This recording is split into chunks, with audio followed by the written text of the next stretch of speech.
19 दिसंबर को INDI alliance की बैठक हुई, लेकिन ना तो 2024 में मोदी के सामने विपक्ष का चेहरा तय हो पाया और ना ही गठबंधन के संयोजक के नाम पर कोई मुहर लग पाई। हालांकि 28 विपक्षी दलों की बैठक में जल्द से जल्द सीट बंटवारे का काम खत्म करने पर आम सहमति बनी, लेकिन सीट शेयरिंग होगी, कैसे होगी और किस फॉर्मूले से सीटों का बंटवारा होगा, उसे लेकर चर्चा तेज है। और इसी बीच महागठबंधन के नेता ऑल इज वेल बता रहे हैं, तो बीजेपी का कहना है कि इंडी अलायंस में कुछ भी ठीक नहीं है। इंडिया गठबंधन की जो बैठक हुई बहुत पॉजिटिव हुई। देखिए, कहावत है न माया मिली न राम। नीतीश कुमार जी और हम लोग कोई नाराज नहीं है। जल्दी से जल्दी मैक्सिमम 15 से 20 दिनों में सभी राज्यों में सीटों का बंटवारा हो जाए। बिहार में सीटों के बंटवारे में भी आदरणीय लालू प्रसाद जी का ही चलना है।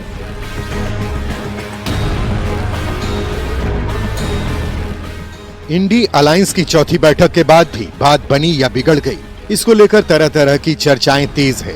बीजेपी के नेता जहां सीएम नीतीश की नाराजगी की बात कहते हुए तंज कस रहे हैं, तो आरजेडी के अध्यक्ष लालू प्रसाद का कहना है कि बैठक बहुत अच्छी रही, ना नीतीश और ना ही वो किसी बात पर नाराज हैं। सब लोग मजबूती के साथ एक साथ चुनाव लड़ेंगे। इंडिया गठबंधन की जो बैठक हुई बहुत पॉजिटिव हुई और कॉर्डियल एटमॉस्फेयर में हुआ। अब ये तय हो चुका है कि एकदम सीट का बंटवारा जल्दी से कर देना है और आगे इसको आगे तेजी से बढ़ाना है। ललन सिंह ये बिल्कुल 20 दिन में हो जाएगा बंटवारा। हाँ, ठीक बोले हैं।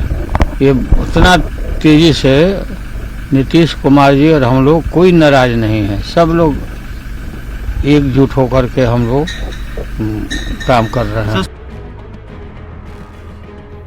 19 दिसंबर को इंडी अलायंस की बैठक हुई, लेकिन ना तो 2024 में मोदी के सामने विपक्ष का चेहरा तय हो पाया और ना ही गठबंधन के संयोजक के नाम पर मुहर लग पाई। हालांकि 28 विपक्षी दलों की बैठक में जल्द से जल्द सीट बंटवारे का काम खत्म करने पर आम सहमति जरूर बनी। जेडीयू के राष्ट्रीय अध्यक्ष ललन सिंह का कहना है कि बहुत जल्द सीटों का बंटवारा हो जाएगा। सीट बंटवारे पर चर्चा हुई है और वो हुआ है कि जल्दी से जल्दी मैक्सिमम 15 से 20 दिनों में सभी राज्यों में सीटों का बंटवारा हो जाए। बैठक में तय हुआ कि 15 जनवरी तक ज्यादातर राज्यों में सीटें बांट ली जाएंगी, लेकिन इस सीट बंटवारे में कई पेंच हैं। ज्यादातर राज्यों में वहां की क्षेत्रीय पार्टी और कांग्रेस के बीच बात होनी है। इसके लिए कांग्रेस ने 5 वरिष्ठ नेताओं की कमेटी बनाई है। हालांकि ये कवायद आसान नहीं रहने वाली है। खास तौर पर कम से कम आधा दर्जन राज्य ऐसे हैं जहां सीट बंटवारे का पेंच बेहद जटिल है। हालांकि ये माना जा रहा है कि जिस राज्य में जो प्रभावी है वही गठबंधन की अगुवाई करेगा। मतलब जहां जो दल ताकतवर होगा वही बड़ी भूमिका निभाएगा।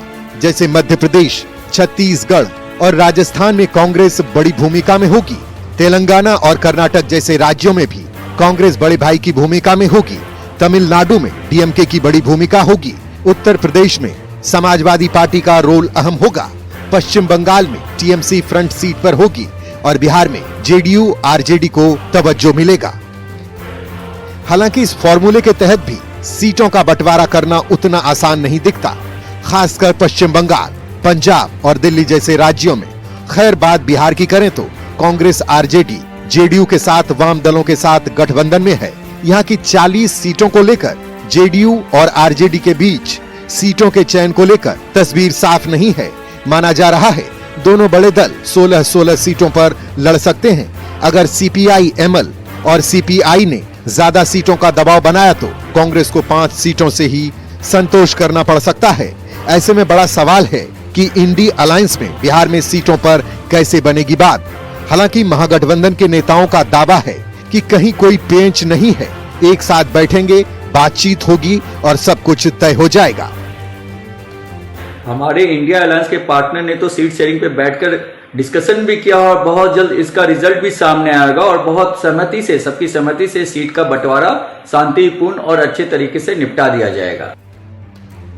इंडी अलायंस की 4 बैठकों के बाद भी पीएम फेस और संयोजक के नाम पर तो अब तक सहमति नहीं बन पाई है।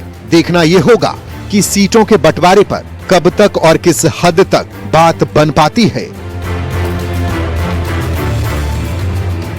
न्यूज 18 के लिए दिल्ली से अमितेश सिंह के साथ ब्यूरो रिपोर्ट।